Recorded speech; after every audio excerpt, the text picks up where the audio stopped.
পল্লবী রাস্তার পাশে দাঁড়িয়ে মানুষের কাছে টাকা চেয়ে সাহায্য চাচ্ছে। এমন সময় ইমরান সাহেব পাশ দিয়ে যাবার সময় ইমরানের পকেট থেকে মানিব্যাগটা পড়ে যায়। পল্লবী সেটা তুলে নিয়ে ইমরানের পিছু ছুটতে থাকে। ভাইয়া, আপনার মানিব্যাগটা পড়ে গেছে, এটা নিয়ে যান। পল্লবী তাকে ব্যাগটা এগিয়ে দেয়, কিন্তু ইমরান সাহেব সেটা নিতে অস্বীকৃতি জানায়। সে ব্যাগটা দেখে বলে, এটা আমার মানিব্যাগ না, অন্য কারো হতে পারে। কিন্তু ভাইয়া, এই মানিব্যাগটি আপনার পকেট থেকে পড়তে দেখলাম, ভালো করে দেখুন। পল্লবী আবারও কাছে এগিয়ে যেতে ইমরান বলে, আমি বলেছি না এটা আমার না, ভিখারি কোথাকার, গা দিয়ে বিচ্ছিরি গন্ধ আসছে, যা ভাগ এখান থেকে। এই বলে ইমরান তাকে প্রচন্ড অপমান করে চলে যায়। এভাবে ভিখারি বলায় পল্লবীর বেশ মন খারাপ হয়, কিন্তু সে তখনও ভেবে পায় না ইমরান কেন নিজের মানিব্যাগটা নিতে চাইলো না। সে মানিব্যাগটা খুলে দেখে সেখানে বেশ কিছু টাকা আছে, তার সাথে একটা চিরকুটে লেখা আছে, এই টাকাটা এমন ভাবে কাজে লাগাবে যাতে কষ্ট হলেও দ্বিগুণ উপার্জন করতে পারো। অন্যের কাছে সাহায্য চাওয়া কিংবা ভিক্ষা করা কোনো সম্মানের কাজ নয়। পল্লবী চিরকুটটা পড়া শেষ করে চিন্তায় পড়ে যায়।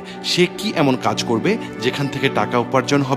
অনেক ভেবে সে একটা চকলেটের দোকানে গিয়ে এক বাক্স চকলেট কিনে নেয়। তারপর বিভিন্ন মানুষের কাছে চকলেট বিক্রি করা শুরু করে। সবাই ওর কাজ দেখে দারুণ খুশি হয়। একজন ভদ্রলোক ওকে চকলেট বিক্রি করতে দেখে কিছু চকলেট কিনে মাথায় হাত বুলিয়ে দোয়া করে, আলহামদুলিল্লাহ, এখন ভিক্ষা না করে কাজ করছো, এটা খুব ভালো কাজই মানুষের সম্মান মা।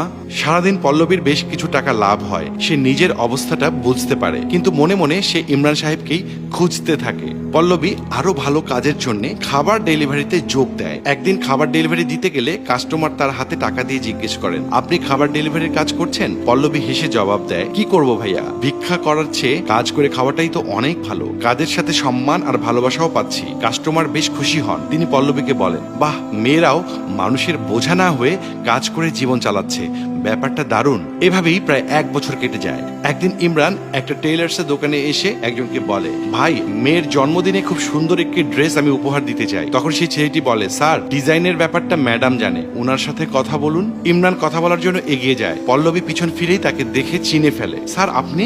জি, চিনলাম না। স্যার, আপনি সেই ব্যক্তি যিনি মানিব্যাগ ভর্তি টাকা আমার সামনে ফেলে দিয়েছিলেন, কিন্তু আমি সেটা ফেরত দিলেও আপনি ফেরত নেননি। আপনার জন্যই আমি আজ এত বড় হয়েছি। এই টেইলার্সটা আমার, কিন্তু আপনি সেদিন আপনার মানিব্যাগ হওয়া সত্ত্বেও ওভাবে আমার কাছে ফেলে গেলেন কেন? আর আমাকে সেদিন ওভাবে অপমান কেন করেছিলেন স্যার? ইমরান সাহেব হেসে জবাব দেয়, আমি বুঝাতে চেয়েছিলাম অন্যের কাছে হাত পাতাটা কতটা অসম্মানের কাজ, আর ওভাবে অস্বীকার করে চিটকুট দিয়েছিলাম যাতে তুমি সব সময় একটা মানসিক তাড়নায় কাজে নিয়োজিত থাকো। এখন বুঝতে পেরেছো তো কাজ মানুষকে কতটা সম্মান এনে দেয়? পল্লবী সায় দিয়ে জানায়, আমি বুঝতে পেরেছি। সেদিন থেকে কাজকে গুরুত্ব দিয়েছি বলেই আজকে আমি নিজেই একটা টেইলার্সের মালিক হতে পেরেছি। আমি এই সব কিছুর জন্য আপনার কাছে কৃতজ্ঞ স্যার।